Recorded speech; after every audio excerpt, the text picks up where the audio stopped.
Christopher Okello has pleaded not guilty to all 4 counts of murder brought against him, setting the stage for what is expected to be a closely followed trial. The charges, which stem from a violent incident that has drawn public concern, were formally presented in court, where Okello denied any involvement. Legal observers know that the case could take time as prosecutors prepare to present evidence and witnesses, while the defense is also expected to challenge key aspects of the prosecution's claims. Do you mean, my lord, to ask me for the plea? Sorry? The plea? You want to speak to your lawyers? Yes, please. Just 1 minute, please.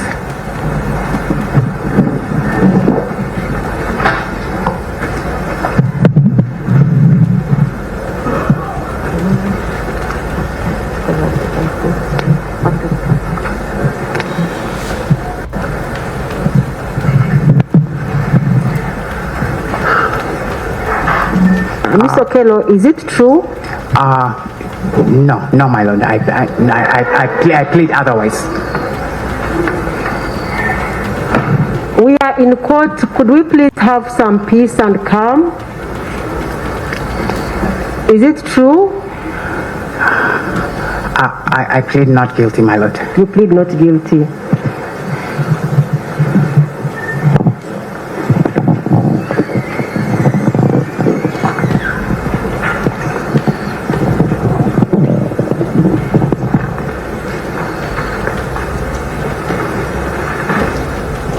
Okay, I have entered a plea of not guilty on count 1.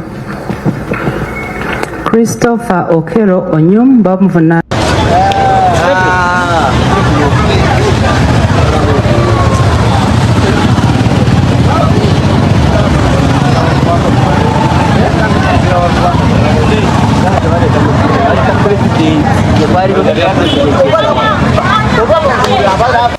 Meanwhile, security deployment has intensified in parts of Kampala, particularly around Ggaba market, where police and military personnel have been seen moving in significant numbers.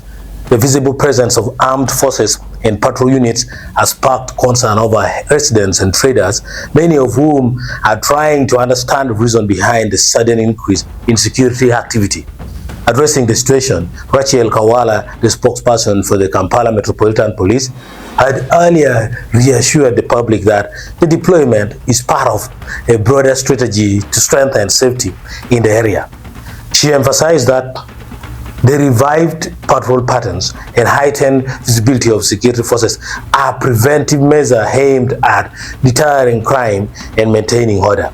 Authorities have urged residents and business owners in Ggaba not to panic, stressing that the operation is routine and intelligence-led. According to security officials, such deployments are periodically adjusted depending on emerging threats and the need to reassure the public. The developments come at a time when security agencies are keen on demonstrating their readiness to respond swiftly to any potential disturbances as investigations and court proceedings in Okello's case continue.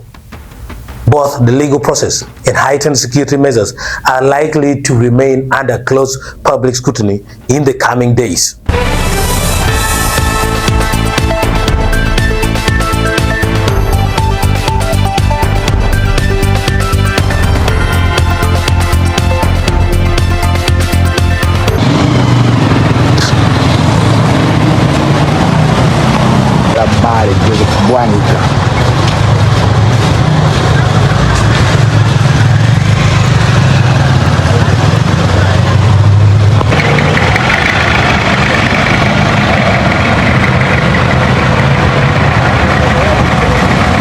Acts of mob justice. We call for calm and peace. Yes, we appeal to all those that will be following the proceedings to remain calm and peaceful. We shall not tolerate any kind of lawlessness. Yes, for us, we are here to ensure that the place is secured, to ensure that there is law and order and that everything